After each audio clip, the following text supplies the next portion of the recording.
अस्सलाम वालेकुम नाज़रीन, मैं मोहम्मद आदिल EM न्यूज़ में आपका इस्तकबाल करते हैं। आज हमारे साथ यहाँ पर मौजूद है जनाब डॉक्टर मोहम्मद समीउद्दीन साहब के जो है तारुफ़ कराने की ज़रूरत नहीं है, मशहूर और मरूफ़ है अल्हम्दुलिल्लाह कि जो हम उनका तहे दिल से इस्तकबाल करते हैं EM न्यूज़ में। आपका शुक्रिया जो अपना कीमती वक्त निकाल कर EM में दिया है। तो नाज़रीन, आज का उन्वान है रमज़ान की अहमियत।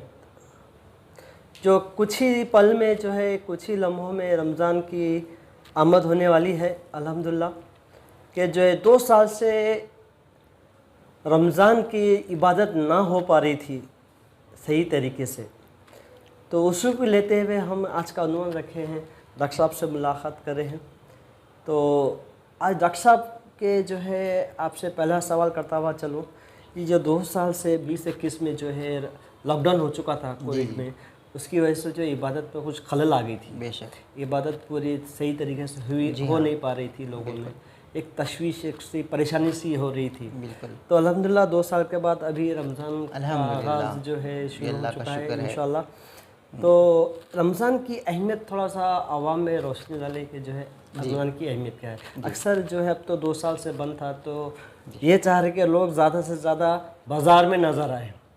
सही या कहाँ तक से ये इबादत जी बहुत इम्पोर्टेंट रखती देखिए, है। अल्लाह सुब्हानहु व तआला अपने पाक कलाम में इरशाद फरमाते हैं, या अय्युहल्लज़ीना आमनू कुतिबा अलैकुमुस्सियाम कमा कुतिबा अलल्लज़ीना मिन क़ब्लिकुम लअल्लकुम तत्तक़ून। सदक़ल्लाहुल अज़ीम। अल्लाह तबारक तआला अपने पाक कलाम में इरशाद फरमा रहे हैं कि ए ईमान वालो, तुम पर रोज़े फ़र्ज़ किए गए जिस तरह से पिछली उम्मतों पर रोज़े फ़र्ज़ किए गए थे, ताकि तुम मुत्तक़ी बन जाओ। लअल्लकुम तत्तक़ून, यानी मुत्तक़ी बन जाओ, यानी परहेज़गार बन जाओ, अल्लाह से डरने वाले बन जाओ। तो इसका जो मकसद बयान किया गया है रोज़ों का, वो मकसद ये है कि हमारे दिलों के अंदर तक़वा पैदा हो, अल्लाह का खौफ पैदा हो, अल्लाह की खशियत पैदा हो, अल्लाह का डर हमारे दिलों में पैदा हो। ये मकसद नहीं है कि रमज़ान का महीना आने के बाद हम जो है ना सिर्फ खाने पीने की तैयारी करें और सिर्फ खाने पीने में लग जाएं और दूसरी चीज़ों में लग जाएं। ऐसा नहीं होना चाहिए, बल्कि इसका मकसद ये है कि आपके दिलों के अंदर तक़वा पैदा हो। और उसके बाद अल्लाह के रसूल सल्लल्लाहु अलैहि वसल्लम ने शाबान के आखिरी दिन एक बेहतरीन खुतबा दिया जी, जिसका मफ़हूम है, हज़रत सलमान फ़ारसी रज़ी अल्लाह ताला अन्हु कहते हैं कि अल्लाह के रसूल सल्लल्लाहु अलैहि वसल्लम ने शाबान के आखिरी तारीख़ को खुतबा दिया जी, जिसमें अल्लाह के रसूल सल्लल्लाहु अलैहि वसल्लम ने फरमाया कि ए लोगो, तुम पर एक ऐसा रहमत का महीना साया फिगन होने जा रहा है, एक ऐसा रहमत का महीना साया फिगन होने जा रहा है जिसमें अल्लाह तबारक ताला ने एक ऐसी रात रखी है जो 1000 रातों से अफजल है। जिससे कुरान में फरमाया अल्लाह तबारक ताला 1000 महीनों से उसको अफजल करार दिया। और वो कब है? ये शब क़द्र की रात रमज़ान ही के महीने में है। फिर अल्लाह के रसूल सल्लल्लाहु अलैहि वसल्लम ने इस मुबारक महीने के ताल्लुक़ से फ़रमाया है कि इसमें नफिल इबादत का सवाब अल्लाह सुब्हानहु तआला फ़र्ज़ के बराबर अदा करेंगे। नफिल का सवाब फ़र्ज़ के बराबर अदा करेंगे। और जो कोई फ़र्ज़ नमाज अदा करेगा, फ़र्ज़ इबादत करेगा, तो अल्लाह तबारक तआला उसे 70 गुना सवाब अता करेंगे। ये भी अल्लाह के रसूल सल्लल्लाहु अलैहि वसल्लम ने फजीलत बताई कि एक फ़र्ज़ नमाज अदा करना अल्लाह तबारक तआला उसे 70 फ़र्ज़ नमाज़ों के सवाब का अज्र अता फ़रमाएंगे। और फिर अल्लाह के रसूल सल्लल्लाहु अलैहि वसल्लम ने फरमाया कि पहला जो दहा है, पहला अशरा जो है, वो अशरा रहमत का अशरा है। अल्लाह की रहमत जोश में आती है और अल्लाह तबारक तआला की रहमत जोश में आती है और बंदा उस अल्लाह की रहमत से जो मांगना है मांग ले। फिर दूसरा अशरा जो है, अल्लाह के रसूल सल्लल्लाहु अलैहि वसल्लम ने फरमाया दूसरा अशरा मग़फ़िरत का अशरा है, यानी इसमें हम अल्लाह से मग़फ़िरत तलब करें, अल्लाह सुब्हानहु व तआला से क्या करें? मग़फ़िरत तलब करें। और तीसरा अशरा जो है वो जहन्नुम से नजात का अशरा है, यानी इसमें अगर हम इबादत करेंगे तो अल्लाह तबारक तआला हमको जहन्नुम से नजात दे देगा। तो सबसे बड़ी कामयाबी इंसान की ये है कि उसको जहन्नुम से नजात मिल जाए। हम कामयाबी ये समझते हैं कि दुनिया में जो कामयाबी मिल गई वो कामयाबी नहीं है, क्योंकि दुनिया की जितनी कामयाबी है ये सब छोड़कर हमको चले जाना है।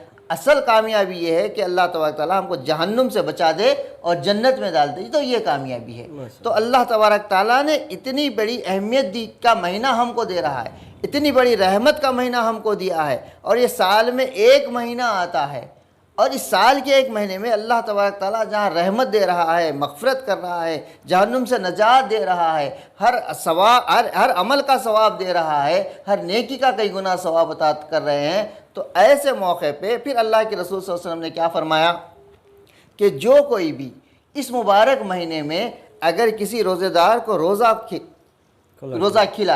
खुलवाए तो अल्लाह तबारक ताला रोज़ा रखने वाले को जितना सवाब मिलता है, रोज़ा खुलाने वाले को अल्लाह उतना सवाब अता फरमाते हैं। सुभान अल्लाह, कितनी प्यारी बात है।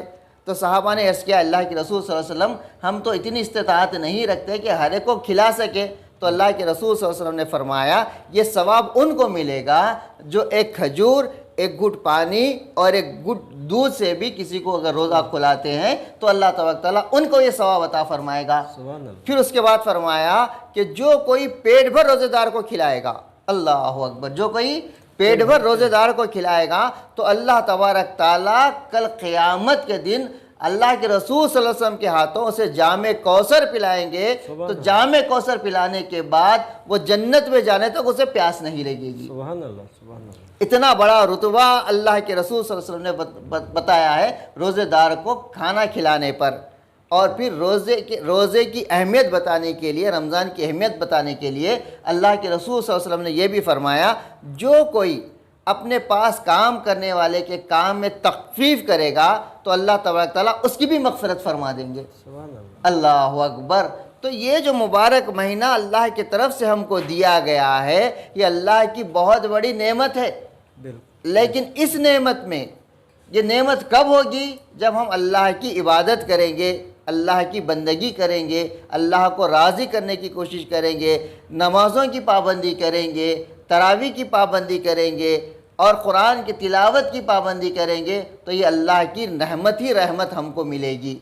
लेकिन अगर आज हम देखते हैं तो हमको ऐसा नज़र आता है जैसा कि अल्लाह के रसूल सल्लल्लाहु अलैहि वसल्लम ने फरमाया कि जो कोई अपनी मर्ज़ी के हिसाब से ज़िंदगी गुजारे, यानी कि वो इबादत को छोड़ दे और झूठ वगैरह बोले और रोज़े की हालत में गुनाहों के काम करे, तो अल्लाह के रसूल सल्लल्लाहु अलैहि वसल्लम ने फरमाया उसका रोज़ा गोया के फ़ाक़ा है, उसका रोज़ा गोया के फ़ाक़ा है। फिर अल्लाह के रसूल सल्लल्लाहु अलैहि वसल्लम ने एक मुकाम पे फरमाया, हदीस शरीफ का मफ़हूम है कि जो कोई रमज़ान के मुबारक महीने में अगर कुछ गुनाह करता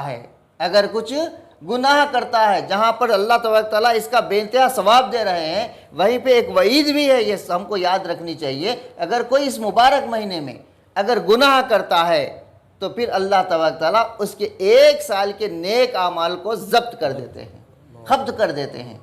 उसके नेक आमाल पूरे के पूरे ज़ाइल कर दिए जाते हैं जो 1 साल वो करेगा। तो इस महीने में हमको बहुत से एहतियात से ज़िंदगी गुजारने की ज़रूरत है, गुनाहों से बचना।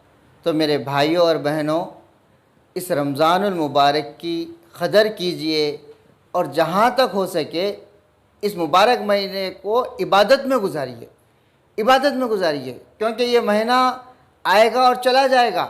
अगर हम इस महीने में अल्लाह की रहमत से इस्तिफ़ादा नहीं उठाएंगे तो फिर फ़ायदा क्या? जैसा कि बारिश होती है, लेकिन उस बारिश में जो मिट्टी गीली अच्छी होती है वो पानी को जज़्ब करती है और वहाँ हरियाली उठती है, लेकिन जो कुछ ऐसे पहाड़ भी होते हैं जिस पर पानी गिरता है और बह जाता है, कोई फ़ायदा उससे नहीं होता। तो ऐसे ही अगर हमारे दिल के अंदर दुनिया की ख्वाहिशात रहेगी, दुनिया के अंदर मशगूल रहेंगे, तो फिर ये रमज़ान का मुबारक महीना आएगा और चले जाएगा, लेकिन उसके फ़यूज़ और बरक़ात से महरूम हो जाएंगे। आज हम देखिए बाज़ारों के अंदर क्या मामला है। अल्लाह के रसूल सल्लल्लाहु अलैहि वसल्लम फरमाते हैं, हदीस शरीफ का मफ़हूम है कि इफ्तार के वक्त दुआएं कबूल होती हैं और अल्लाह तबारक ताला दुआओं को कबूल करते हैं, अल्लाह तबारक ताला बंदे के करीब होते हैं।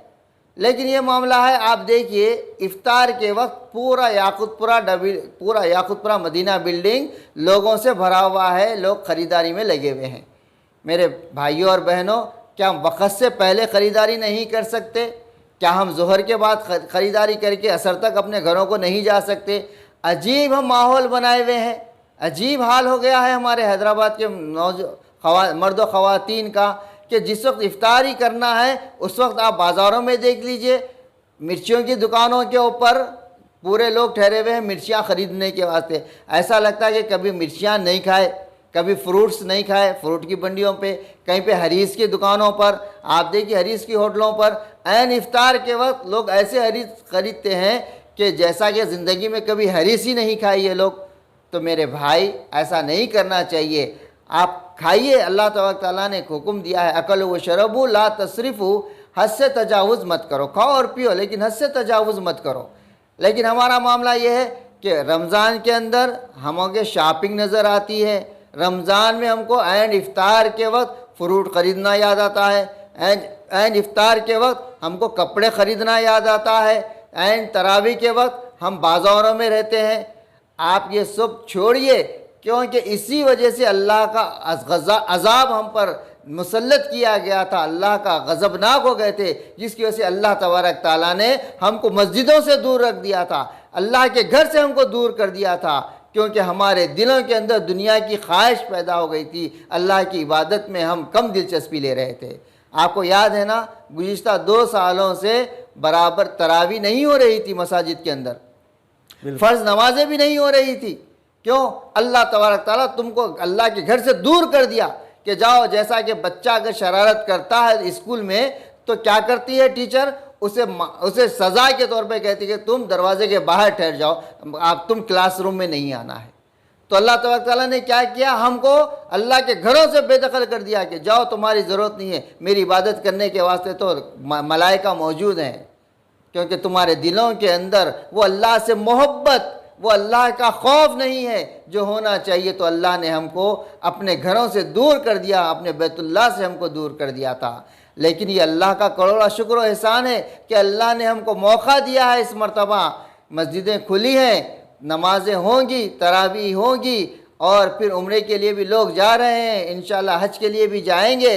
अल्लाह तबारक ताला न जाने किन की दुआओं को कबूल करके हमको माफ़ कर दिया है, और अल्लाह तबारक ताला अपनी रहमत को फिर अपनी रहमत हमारे लिए खोल दिया है।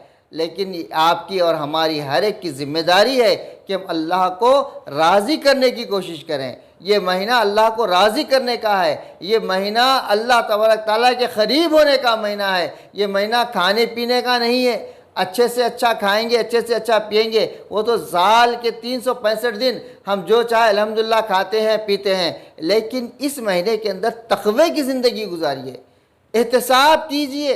ये गमखारी का महीना है, एहतिसाब कीजिए अपने अमाल का और नेक अमल करने की कोशिश कीजिए। अपने रोज़ों की हिफाजत कीजिए। मेरे भाइयों बुज़ुर्गों, अल्लाह के रसूल सल्लल्लाहु अलैहि वसल्लम ने फरमाया, हदीस शरीफ का मफ़हूम है कि रोज़े की हिफाजत करो, रोज़ा ढाल है जहन्नुम से, जब तक कि इसको फाड़ ना दिया जाए। साहबा ने ऐसे किया, अल्लाह के रसूल सल्लल्लाहु अलैहि वसल्लम, रोज़े को कौन सी चीज़ फाड़ती है? फरमाया झूठ और गीबत। झूठ और गीबत आपके रोज़े को ख़त्म कर देती है। लेकिन हमारा माहौल है, जब 4 लोग मिलते हैं तो किसी की गीबत शुरू हो जाती है, झूठ बोलना तो मामूल बन गया है। तो ऐसा नहीं होना चाहिए, बल्कि अपने नज़रों की हिफाजत करनी चाहिए, अपनी ज़बान की हिफाजत करनी चाहिए, अपने हाथ पैर की हिफाजत करनी चाहिए। रोज़ा सिर्फ पेट का नहीं होता, बल्कि नज़रों का भी रोज़ा होता है, हाथ पैर का भी रोज़ा होता है, ज़बान का भी रोज़ा होता है, आपके एक एक आज़ा का रोज़ा होता है। इन सब की हिफाजत करनी चाहिए। इन सब की हिफाजत करते हुए नमाज़ों की पाबंदी, कई लोग ऐसे हैं रोज़ा तो रहते हैं लेकिन नमाज़ों की पाबंदी नहीं करते, क्या उनका रोज़ा कबूल होगा? मेरे भाई बुज़ुर्गों, कई लोग ऐसे हैं जो रोज़ा तो रहते हैं लेकिन औक़ात की पाबंदी नहीं करते। हमको कुरान की तिलावत करनी चाहिए इस मुबारक महीने में, तरावी पढ़नी चाहिए, रातों के अंदर अल्लाह की इबादत करनी चाहिए, और फिर सदक़ा और खैरात करना चाहिए, गरीबों की मदद करनी चाहिए, जितना हो सके दूसरों की मदद करनी चाहिए। मेरे भाइयों ये आमाल हैं करने के, नमाज रोज़ा की हिफाजत, नमाज की पाबंदी और रात के नमाज की पाबंदी और क़ुरान की तिलावत, सदक़ा व खैरात, ये ऐसे आमाल हैं जिससे करना चाहिए। और बचना क्या चाहिए कि गैर ज़रूरी बाज़ारों में घूमना, नमाज के वक्त गैर ज़रूरी ख़रीद व फ़रोख्त करना। मेरे भाइयों ये सब चीज़ों से हमको एहतियात करना चाहिए ताकि अल्लाह हमसे राज़ी हो जाए। अल्लाह से दुआ है कि अल्लाह सुब्हानहू व तआला हम सबको कहने सुनने से ज़्यादा अमल की तौफ़ीक़ अता करे और अल्लाह सुब्हानहू व तआला हमको अच्छे तरीक़े से रोज़े रहने की और इस मुबारक महीने में ज़्यादा से ज़्यादा अल्लाह की इबादत करने की तौफ़ीक़ नसीब फरमाए। अल्लाह तबारक ताला हमको हर बुरे अमल से इस मुबारक महीने में और बाद में भी हम सबको हर बुराई से महफूज रखे। शैतान के शर से, हासिदों के हसद से, जालिमों के जुल्म से अल्लाह हम सब की हिफाजत फरमाए और अल्लाह तबारक ताला ज़्यादा से ज़्यादा हमको इबादत करने वाला बनाए और ज़्यादा से ज़्यादा कुरान का पढ़ने वाला बनाए, रातों में उठकर अल्लाह को राज़ी करने वाला बनाए, सदक़ा और खैरात करने वाला बनाए और नेक आमाल करने की हम सबको तौफ़ीक़ नसीब फरमाए। रब्बना तक़ब्बल मिन्ना इन्नका अंतस समीउल अलीम व तुब अलैना इन्नका अंतत तव्वाबुर रहीम। इन्नल्लाह व मलाइकतहु युसल्लूना अलन नबी या अय्युहल्लज़ीना आमनू सल्लु अलैहि व सल्लिमू तस्लीमा। अल्लाहुम्मा सल्लि अला सय्यिदिना मौलाना मुहम्मद व अला आलिहि व अस्हाबिहि व बारिक व सल्लिम बिफ़ज़्लि सुब्हान रब्बिका रब्बिल इज़्ज़ति अम्मा यसिफ़ून। अस्सलामु अलल मुरसलीन वल्हम्दुलिल्लाहि रब्बिल आलमीन। नाज़रीन, ये थे डॉक्टर समीर साहब। काफ़ी अच्छी बातें हमको भी बताई, प्यारी प्यारी बातें हमको बताई। हम उनका जो है तहे दिल से शुक्रिया अदा करते हैं। अपना कीमती वक्त निकाल कर EM न्यूज़ में दिया है। डॉक्टर साहब आपका बहुत बहुत शुक्रिया, अपना कीमती वक्त निकाल कर हमें दिया है। ऐसे ही दिलचस्प प्रोग्राम आपको दिखाते रहेंगे। रमज़ान के ताल्लुक़ से ख़ास तौर से हम ऐसे ही प्रोग्राम दिखाते रहेंगे। अब हमें इजाज़त दीजिए। अल्लाह हाफ़िज़। अल्लाह हाफ़िज़।